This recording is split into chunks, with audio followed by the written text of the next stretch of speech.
Welcome competitive aspirants, welcome to Ravi's GK channel. ఈరోజు ఈ వీడియోలో అన్ని రకాల పోటీ పరీక్షలకి ఉపయోగపడే ఒక అద్భుతమైన అంశం, ప్రత్యేకించి గ్రూప్స్ పాయింట్ ఆఫ్ వ్యూలో, అది ఏపీపీఎస్సీ కావచ్చు, తెలంగాణ గ్రూప్స్ కావచ్చు, చాలా ముఖ్యమైనటువంటి అంశం ఇది. అందుకోసమని ఇది చాలా జాగ్రత్తగా మీరు ఉపయోగించుకోవచ్చు. ఉపయోగించుకున్నోళ్ళంతా ఉపయోగించుకున్నట్టే, ఉపయోగించుకున్నోళ్ళకి ఉపయోగించుకున్నంత అనేటువంటి ఒకే ఒక శీర్షిక మన యూట్యూబ్ ఛానల్ యొక్క లక్ష్యం. ఎంత ఎక్కువ సక్సెస్ రేటు వచ్చినా కూడా మన యూట్యూబ్ ఛానల్లోని కంటెంట్ని చాలా తక్కువ మంది చూస్తున్నారు. అది ఏమిటో ఆశ్చర్యం. ఉచితంగా అందిస్తున్నాం అనేటువంటి ఒక భావన, లేకపోతే ఏమిటో నాకైతే కంప్లీట్గా అర్థం కావడం లేదు, ఎందుకో కూడా తెలియడం లేదు. అసలు విద్యార్థుల్లో ఇంత అనాసక్తత, గొప్పలు చెప్పుకొని డబ్బా రేకుల్లా వాగుతూ మేము చెప్పిందే వేదం అన్నట్లుగా ఉన్నటువంటి క్లాసెస్ మీకు ఖచ్చితంగా నచ్చుతాయి. అది ఎగ్జామ్స్ పాయింట్ ఆఫ్ వ్యూ వెళ్ళేటప్పటికి చేతులు ఎత్తేస్తున్నారు. కానీ మనం చెప్పిన దాంట్లో ఎగ్జామ్స్లో చాలా ఎక్కువ సక్సెస్ రేటు ఉంది, కానీ చూసేవాళ్ళు చాలా తక్కువ. కాబట్టి తక్కువ మందిలో మీరు చూడడం వలన మీకు సక్సెస్ వచ్చే అవకాశం చాలా ఎక్కువగా ఉంటుంది. స్టూడెంట్స్ ఖచ్చితంగా ఉపయోగించుకోండి.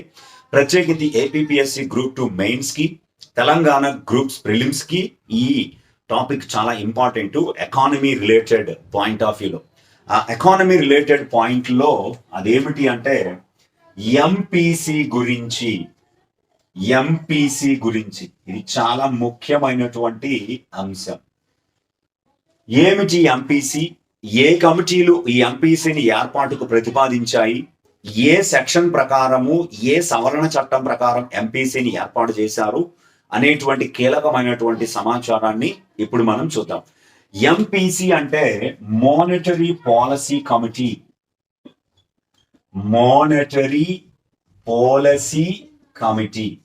చాలా ముఖ్యమైనటువంటిది ఇది.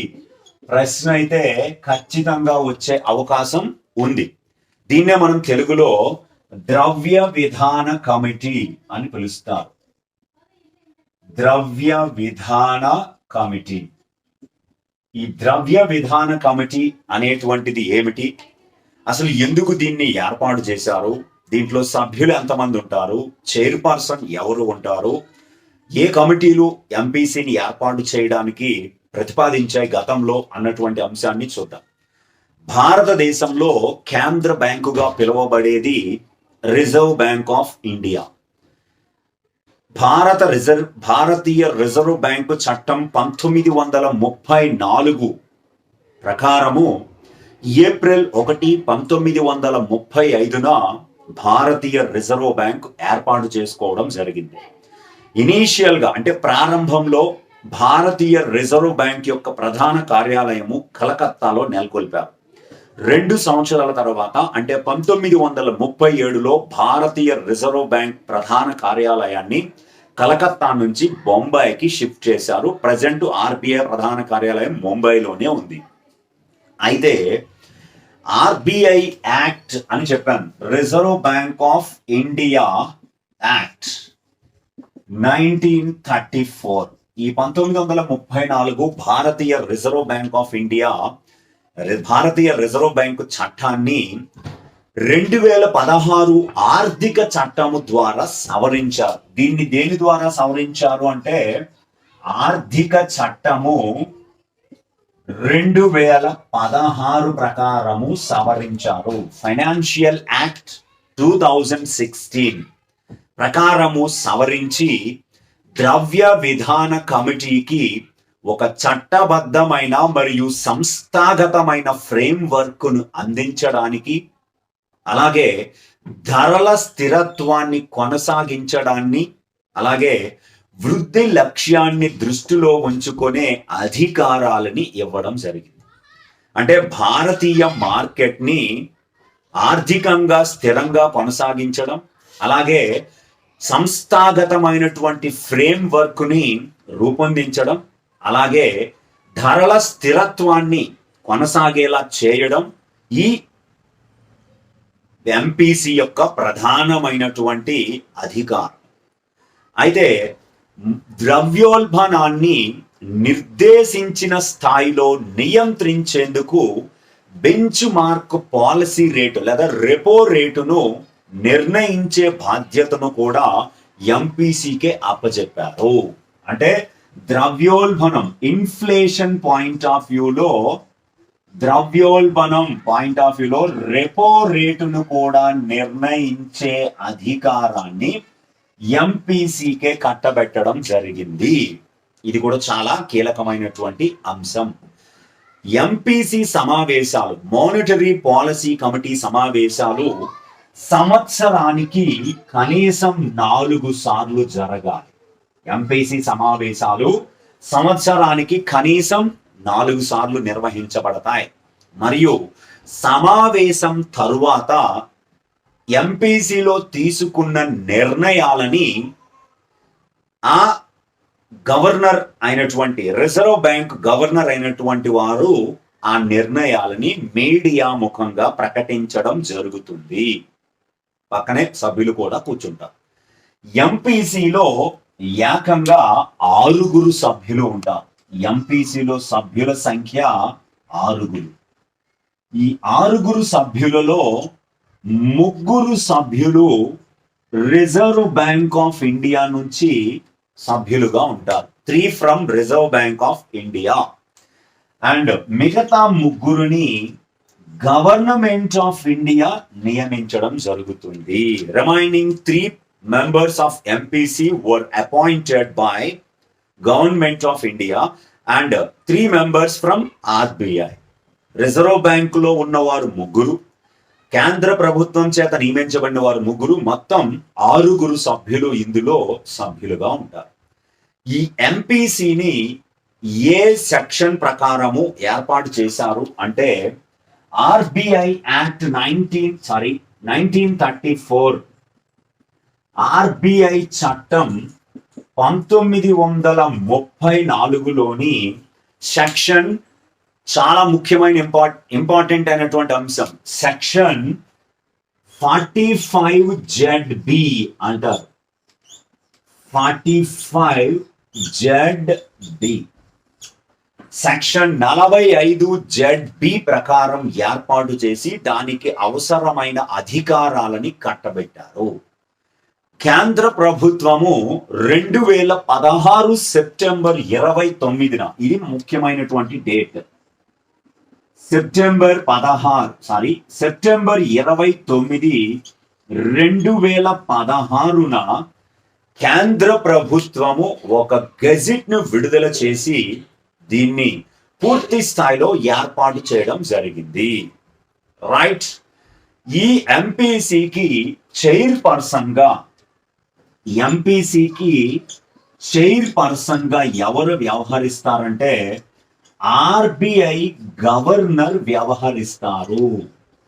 RBI governor is the chairperson of the monetary policy committee. అలాగే ఆర్బిఐ డిప్యూటీ గవర్నర్, ఎందుకంటే ఆర్బిఐలో ఒక గవర్నరు 4కు మించకుండా డిప్యూటీ గవర్నర్లు 3 సంవత్సరాల కాలానికి ఎంపిక అవుతారు. అందులో ఒక సీనియర్ అయినటువంటి డిప్యూటీ గవర్నర్ ఒక మెంబర్గా, అలాగే ఆర్బిఐ సెంట్రల్ బోర్డు నుంచి సభ్యులుగా ఉన్నవారు ఒకరిని మెంబర్గా తీసుకోవడం జరుగుతుంది. వీళ్ళు 3 ఆర్బిఐ నుంచి, RBI governor, RBI deputy governor, RBI central బోర్డులో ఉన్నవారు, కేంద్ర బోర్డులో ఉన్నవారు ఒకరు సభ్యులుగా వ్యవహరిస్తారు. మిగతా 3 కేంద్ర ప్రభుత్వము నియమిస్తుంది.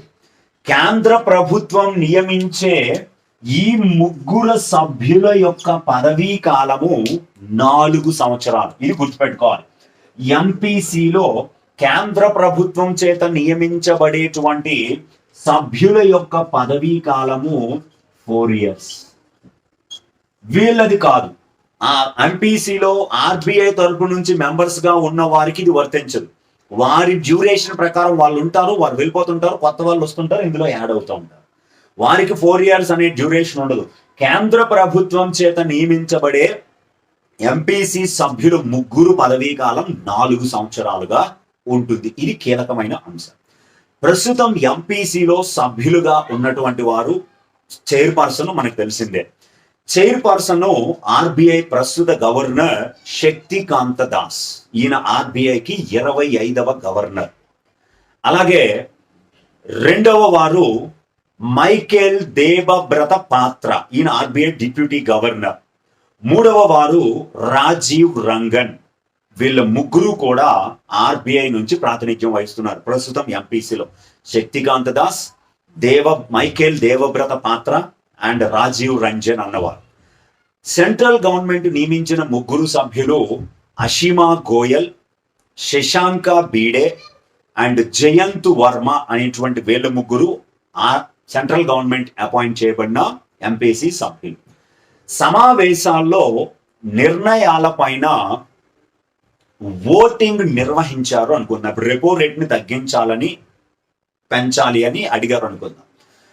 పెంచినప్పుడు ఒకవేళ 6 సభ్యులలో 3 అవునని, 3 దాన్ని వ్యతిరేకించిన సమయంలో ఎంపీసీ చైర్పర్సన్ అయినటువంటి ఆర్బీఐ గవర్నర్ కి నిర్ణాయక ఓటు హక్కు ఉంటుంది. ఇప్పుడు ఫర్ ఎగ్జాంపుల్ ఆయన ముందు ఈ 3లో ఉన్నాడు అనుకుందాం, అనుకూలంగా ఉన్న వారిలో ఉన్నాడు అనుకుందాం, వ్యతిరేకించిన వారిలో లేడు అనుకుందాం. మరలా ఆయన దాన్ని అనుకూలంగా ఓటు వేసేసి 4:3గా చేసి రెపో రేటుని పెంచవచ్చు లేదా రెపో రేటుని తగ్గించవచ్చు. అంటే ఎంపీసీ సమావేశాల్లో తీసుకున్న నిర్ణయాలప్పుడు ఓటింగ్ సమానమైనప్పుడు ఆర్బీఐ గవర్నర్ లేదా ఎంపీసీ చైర్పర్సన్ గా ఉన్న వ్యక్తి నిర్ణాయక ఓటు హక్కుని కలిగి ఉంటాడు. ఈ పాయింట్ ని గుర్తుపెట్టుకోవాలి.